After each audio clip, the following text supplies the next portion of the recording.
Judgment آ رہی ہے، ہم یہی سمجھتے ہیں کہ اگر عدالت ہماری کیسز لگائیں اور وہ انصاف کے مطابق فیصلے کرے تو خان صاحب رہائی انشاءاللہ تعالیٰ ان کی ممکن ہے۔ اور ہمیشہ سے ہم نے یہی کہا ہے کہ خان صاحب کی رہائی آئین اور قانون کے ذریعے سے ہوگی اور کورٹوں کے ذریعے سے ہوگی، کوئی ڈیل کے نتیجے میں نہیں ہوگی۔ نہ پہلے ہماری بات ہو رہی تھی بڑے عرصہ سے اسٹیبلشمنٹ کے ساتھ، نہ آج بات ہو رہی ہے، نہ حکومت کے ساتھ بات ہو رہی ہے، نہ اسٹیبلشمنٹ کے ساتھ بات ہو رہی تھی۔ ہم اس بات کے ضرور خواہاں تھے کہ اسٹیبلشمنٹ کے ساتھ بات چیت تو ہمارا مینڈیٹ جب چوری ہوا تو مارچ میں خان صاحب نے کہا کہ آپ ڈائلاگ کرو اور کمیٹی بنائی۔ پھر اس کے بعد ہم نے محمود خان اچکزئی صاحب کو خان صاحب نے مینڈیٹ دیا کہ آپ پولیٹیکل پارٹی کے ساتھ بات کریں، اگر کوئی پروپوزل آپ لے کے آتے ہیں ہم اس کو کنسیڈر کریں گے۔ پھر کوئی بات نہیں ہوئی۔ 26 نومبر کے بعد جب ہوا تو پھر کچھ نہیں ہوا، اور مئی کے بعد بھی خان صاحب نے سر کمیٹی کنسٹیٹیوٹ کر دی تھی، لیکن کچھ بھی نہیں ہوا۔ ویسے ویری انفارچونیٹ ہے، لیکن ابھی جو کچھ ہوگا عدالتوں کے ذریعے سے ہوگا انشاءاللہ تعالیٰ۔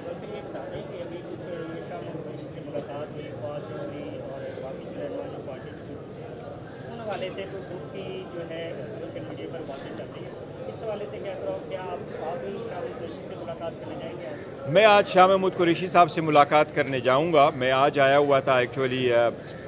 لاہور ہائی کورٹ میں، ہمارا جو انٹرا پارٹیز الیکشن کیس ہے اس میں پشاور اس لاہور ہائی کورٹ میں ہماری 2 پٹیشنیں پینڈنگ ہے اور بڑے عرصہ سے پینڈنگ ہے، وہ لارجر بینچ کے سامنے، اور 1.5 سال سے اس پہ کوئی سنوائی نہیں ہو سکی۔ تو آج میں نے اسپیشل ریکویسٹ کرنی تھی، ایک درخواست دینی تھی کہ ان کی پلیز کائنڈلی آپ ہماری کیسز کو لگا دیں، اس سے ہم افیکٹ ہو رہے ہیں، کیونکہ لوکل باڈیز الیکشنز آ رہی ہے پنجاب میں اور دسمبر میں بلوچستان میں بھی آ رہی ہیں، تو پھر ہم پارٹی کینڈیڈیٹ کو کیسے فیلڈ کریں گے اور ان کے بعد میں جوائننگ کیسے کروائیں گے، یہ بہت ضروری ہے کہ یہ کیس سنیں اور ان پہ فیصلہ ہو۔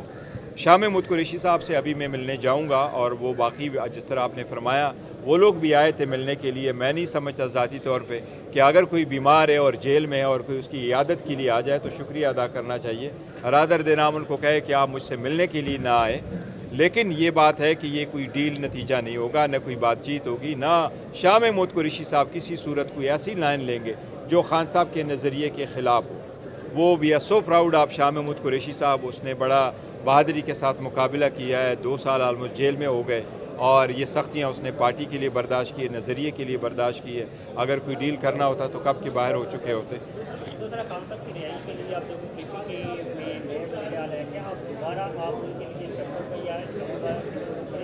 اسی کے ساتھ ایک کنڈیشن میں کہ اگر سہیل آفریدی پر یہ ثابت ہو جاتا ہے کہ کور کمانڈر ہاؤس حملے میں وہ ملوث ہیں اور ان کے خلاف کوئی قانونی کارروائی ہوتی ہے، سپوز جو بھی ڈسکوالیفیکیشن اس میں ہوتی ہے، اس وقت آپ کی پارٹی کا کیا لائے عمل ہوگا؟ دیکھیں، پہلی بات تو یہ ہے کہ تحریک ہم چلا رہے ہیں، اور تحریک پہلے بھی ہماری چلتی رہی ہے اور خان صاحب نے اس کو اناؤنس کر لیا تھا، لیکن اب اس کے بعد کیا احتجاج کرنا ہے، جلسہ کرنا ہے، جلوس کرنا ہے، یہ آج تک ہم نے جتنے بھی کیے، ہم نے 8 بڑے جلسے کیے تھے، ہم نے احتجاج بھی کیے تھے، دھرنے بھی دیے تھے، ہم نے پارلیمنٹ میں پروٹیسٹ کیا تھا، سپریم کورٹ تک واک کیا، ہائی کورٹ تک واک کیے، اسلام آباد میں کوئی دھرنے دیے، لیکن یہ سارے ٹائمنگ اور خان صاحب بتاتے رہے۔ ابھی خان صاحب کی طرف سے ہمارے پاس کوئی نومبر میں کوئی احتجاج شروع کرنے کا کوئی انسٹرکشنز نہیں ہے، لیکن جو خان صاحب کی ہدایت آئے گی انشاءاللہ اس کے مطابق بڑھیں گے۔ اور جہاں تک سہیل آفریدی کا تعلق ہے تو میں یہ سمجھتا ہوں کہ اختیار ولی صاحب نے جو ویڈیو آگے لوگوں کو چلائی ہے، میں سمجھتا ہوں یہ ان کے لیے مناسب نہیں تھا، اور آپ اشتعال انگیزی سے پرہیز کرتے ہیں۔ اس وقت جو ملک کی صورتحال ہے، سارے لوگوں کی یہی کوشش ہے کہ اپنے تلوار پہ لال نیام میں رکھیں اور حالات بہتر ہونے کے لیے توجہ دے اور کوشش کرے کہ یہ حالات بہتر ہو۔ مجھے امید ہے انشاءاللہ تعالیٰ کچھ بھی نہیں ہوگا، نہ ہی وہ تو کور کمانڈر ہاؤس کی تھی اور نہ ہی وہ کوئی اشتعال ہے۔ وہ ان کی جو ویڈیو تھی انہوں نے خود اپنے فیس بک پہ شاید لگائی تھی، اور وہ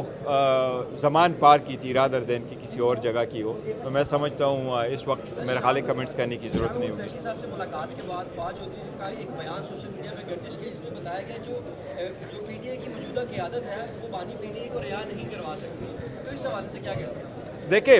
جو ہم کوشش کر رہے ہیں خان صاحب کی رہائی کے لیے وہ خان صاحب کے سامنے ہیں۔ خان صاحب اپنے قیادت سے مطمئن ہیں، خان صاحب پارٹی سے مطمئن ہیں، خان صاحب اپنے پارلیمنٹیرین سے مطمئن ہیں، خان صاحب اپنے صوبائی اسمبلی کے ممبران سے مطمئن ہیں، خان صاحب آئی ایل ایف سے مطمئن ہیں۔ انہوں نے کبھی نہیں کہا کہ میرے اسٹرگل میں رہائی کے لیے جو ہو رہی ہے اس سے میں مطمئن نہیں ہوں، میں اتنا کہوں گا۔ خان صاحب مطمئن میں، ہم کوئی گوریلا فورس نہیں ہے کہ کوئی رہائی ادروائز کر لیں، نہ ہم کسی بیرون ملک کے طاقت کے منتظر ہے کہ ہمیں کوئی رہائی دلا دے۔ ہم نے پہلے دن کہا تھا کہ خان صاحب کی رہائی پاکستان کے آئین قانون کے مطابق ہوگی،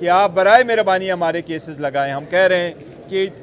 23 لاکھ کیسز پینڈنگ ہے اس وقت لوور کورٹس میں, اس میں 8,14,000 کیسز کرمنل ہیں, 2,70,000 پنجاب میں ہیں. تو ہمارے کیسز جس طریقے سے آپ ٹرائل چلاتے رہیں, ہمارے اپیلیں بھی اس طریقے سے لگائیں.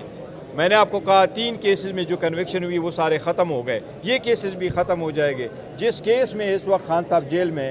اس میں 16 جنوری کو خان صاحب کی کنوکشن ہوئی ہے, اب نومبر آ گیا.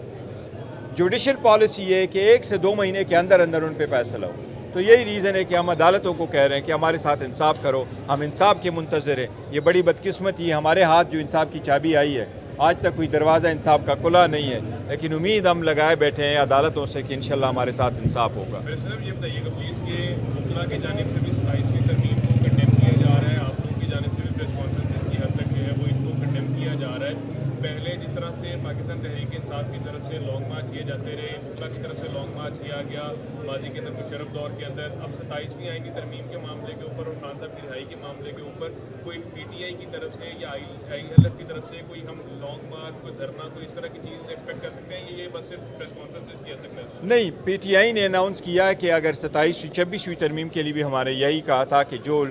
وکلاء تحریک ہوگی اور وکلاء تحریک کو ہم پوری سپورٹ کریں گے. اور پہلے بھی وکلاء نے لانگ مارچ سے رابطہ اس وقت میں جب افتخار چودھری صاحب تھے اور ان کی ججز کی ریسٹوریشن تھی, لیکن 18ویں ترمیم ہوئی, اس پہ بھی لوگوں کو اعتراضات تھے. پھر 19ویں ترمیم سپریم کورٹ کے ڈائریکشن سے ہوئی, 20ویں اور 21 ترمیم آئی جس میں سے ملٹری کورٹس بنے اور ملٹری کورٹس میں 2 مرتبہ ایکسٹینشن ہوئی, وہ بھی سارے سپریم کورٹ میں آ گئے. تو وکلاء نے جو تحریکیں اس وقت چلائی تھی ہم اس کا حصہ تھے, ابھی بھی اسی طریقے سے ہوں گے. اور ہم نے کورٹ میں فائل کی اور ہم سارے یہی سمجھتے ہیں کہ سپریم کورٹ کی فل کورٹ سمجھنے چاہیے تھی کہ وہ 26ویں ترمیم کا فیصلہ کر لی تھی. وہ سپریم کورٹ جو 26ویں ترمیم سے ججز پہ مشتمل ججز تھے وہ اس کو اس کے سن لیتے, لیکن انفارچونیٹلی کہ 26ویں ترمیم کا ابھی تک فیصلہ نہیں ہوا اور 27ویں ترمیم آ رہی ہے. انہوں نے 26ویں ترمیم جس وقت یہ کر رہے تھے تو انیشل ڈرافٹ جب اس وقت ان کا آیا تو اس میں 56 آرٹیکل میں امینڈمنٹ کرنا چاہ رہے تھے. بعد میں ہمارے پاس ان کا آ گیا تھا تو 25 آرٹیکل میں امینڈمنٹ کرنا یہ چاہ رہے تھے. اس میں 1 آرٹیکل میں امینڈمنٹ پیپلز پارٹی کا تھا, 6 آرٹیکل میں امینڈمنٹ جے یو آئی کی طرف سے اسپانسر تھا اور 18 حکومت کی تھی. 18 حکومت کی جو آرٹیکلز میں وہ امینڈمنٹ کرنا چاہتے ہیں وہ زیادہ تر کاسمیٹک تھی. فار انسٹنس کہ جی ایڈوائزر کو بولنا چاہیے اسمبلی میں, یا اگر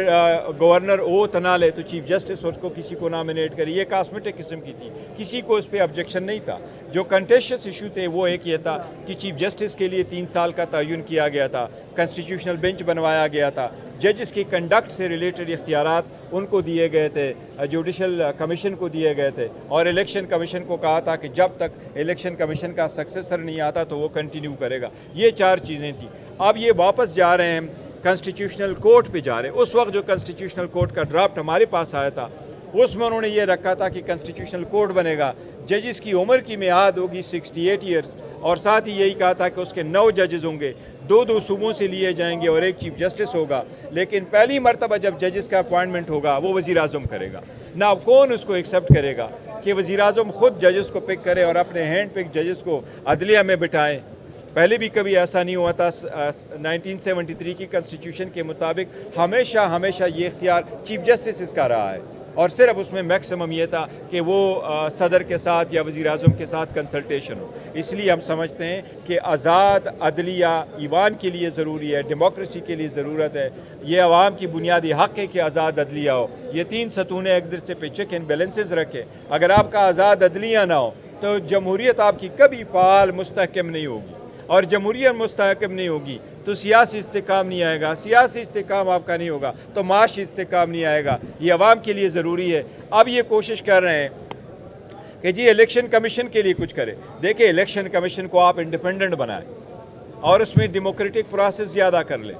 یہ جس وقت یہ پی ڈی ایم کی حکومت آئی, the first thing they did is 2 law میں انہوں نے چینجز کی تھی. نمبر 1, انہوں نے جو الیکٹرانک ووٹنگ مشین کا لا آیا تھا ان کو ریورس کیا اور نیب لا میں چینجز کر لی کہ 50 کروڑ سے کم وہ کرپشن کا کیس نہیں ہوگا. اگر وہ لا ہوتے اور مینڈیٹ لوگوں کا تحفظ ہوتا تو جس طرح نیو یارک میں ممدانی میئر بن گیا یا صادق خان لندن میں بن جاتا ہے تو پاکستان میں بھی ایسے لوگ آ جاتے اور لوگوں کے پاس اپنے رائٹ بنتے. خان صاحب کچھ نہیں مانگ رہے ذاتی, وہ ان کا تو ایک ہمبل زندگی وہ گزار رہے, لیکن we are so proud of ہم. ان کی ساری اسٹرگل یہی ہے کہ میرا ملک بہتر ہو، جمہوریت، آئین اور قانون کے لیے وہ جیل میں ہے۔ کی بات کی، کل الیکشن کمیشن کی جانب سے جو ضمنی انتخابات ہیں ان کے امیدواروں کی فہرست جاری کی گئی، لیکن وہاں پہ آپ کو پتہ ہے کہ پی ٹی آئی کا جو سمبل ہے وہ ان کے پاس نہیں ہے۔ ایسا لگ رہا ہے نون لیگ کے ساتھ پی ڈی کا مقابلہ نہیں، صرف آزاد امیدواروں کا مقابلہ ہے۔ دیکھیں یہ آپ کی بات درست ہے، کیونکہ انہوں نے پہلے بھی ایسا کیا ہوا تھا۔ ایون ہمارے جو الیکشن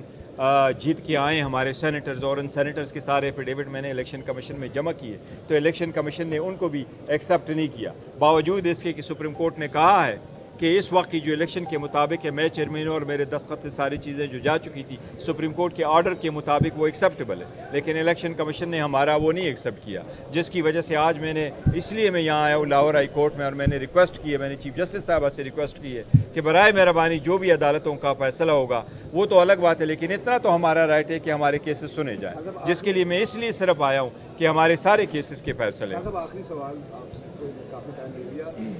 27ویں ترمیم پہ اگر آپ سے مشاورت مانگی جاتی ہے، مشاورت میں شامل ہوں گے یا اس کا بائیکاٹ کریں گے؟ اور اس کے ساتھ ساتھ صوبائی بار کونسلز کے الیکشن میں آپ پی ٹی آئی سے تعلق رکھنے والے لوگ خاص تعداد میں جو لگ رہا ہے، ابھی تو خیر رزلٹ آنے ہیں، تو کیا آپ یہ سمجھتے ہیں کہ یہ جو انتخابات ہوئے ہیں یہ شفاف ہے؟ ورنہ اکثر اب تو الزام لگ جاتے ہیں وکلاء کے انتخابات پہ شفافیت پہ میں نے ان سے بات کی ہے، لیکن الحمدللہ وی آر سیٹسفائنگ آئلب کے پرفارمنس کے، وی آر پراؤڈ آف انتظار پنجوتا صاحب، اس کو ہر صورتحال میں خان صاحب کا اعتماد حاصل ہے اور بڑا اچھا کام کر رہے ہیں، اور ہم اپنے اعتماد اور اس کے لیے نسوانہ صاحب کی بھی ہمیشہ سے مشکور رہیں گے، انہوں نے بھی ہمارے ساتھ بڑا ہیلپ کیا ہے۔ دیکھیں آئلب نے جو پرفارم کیا ہے اس مرتبہ بہت اچھا پرفارم کیا ہے اور بڑا اچھا رزلٹ دیا ہے، پروفیشنل گروپ نے بھی بہت اچھا کیا ہے، حامد خان صاحب ہمارے سینیٹر بھی ہیں پرانے پی ٹی آئی کے ہیں، اور خان صاحب نے ان کو بھی کہا تھا ہمارے کچھ ایسی سیٹیں تھیں 11-12 سیٹیں جس پہ اتفاق نہیں ہوا تھا شاید، ادروائز ہمارے کینڈیڈیٹ ایک جیسے تھے، اور ہمارے کینڈیڈیٹ اگر آ جاتے ہیں تو وہ اس پرپس کے لیے ہم کہتے ہیں رول اپلاؤ، اور اس کے لیے ہم کوشش کر رہے ہیں، تو اس سے تو بڑے سیٹسفائیڈ ہیں۔ 27ویں ترمیم میں اگر وہ حکومت ہمارے سے وہ مانگ رہی ہے تو دیکھیں آئین اور قانون میں ایسا کوئی نہیں ہے کہ آپ انڈیویجولی کہیں، ہم حکومت کی کوئی الائی نہیں ہے اور نہ ہی ہم ان کی یہ استحقاق مانتے ہیں، تو ان کے ساتھ شمولیت تو نہیں کریں گے کہ اگر وہ ہمیں کہتے ہیں جی لاسٹ ٹائم ہم نے اس میں ان کے ساتھ ہم بیٹھے تھے کمیٹی میں، اسپیشل کمیٹی بنی تھی اور اسپیشل کمیٹی ہماری ریزولوشن سے بنی تھی، لیکن وہ کمیٹی استعمال نہیں ہوئی، اس کمیٹی کے پاس کبھی ڈراپ نہیں آیا، اس کمیٹی کے ریکمنڈیشن کسی نے نہیں دیکھے، ہم نے بڑے ریکمنڈیشن دیے تھے، بلکہ مجھے اچھی طرح یاد ہے کہ فرسٹ ٹائم جب بریف کرنے پہ آیا تو وہاں ہمیں بٹھایا گیا، تو سپٹمبر میں ایک بریف آیا تھا اور پھر سارے 12 اکتوبر کو جو ہماری میٹنگ ہوئی تو میرے علاوہ کسی کے پاس وہ پورا بریف نہیں تھا، تو میں نے پڑھ کے سب کو سنایا تھا کہ یہ ہمارے پاس شیئر کیا گیا تھا لاسٹ ٹائم پہ، تو اس وقت ہم نے کچھ چیزیں شیئر کی تھی لیکن کوئی افادیت اس اسپیشل کمیٹی کی نہیں تھی، اب ہم اس سے استعفیٰ دے چکے ہیں۔ میں نے کل بھی اس کو کہا تھا اسمبلی پہ کہ شاید اس مرتبہ مولانا صاحب کے گھر کے بھی چکر نہیں لگائیں گے اور کمیٹیوں میں بھی نہیں جائیں گے۔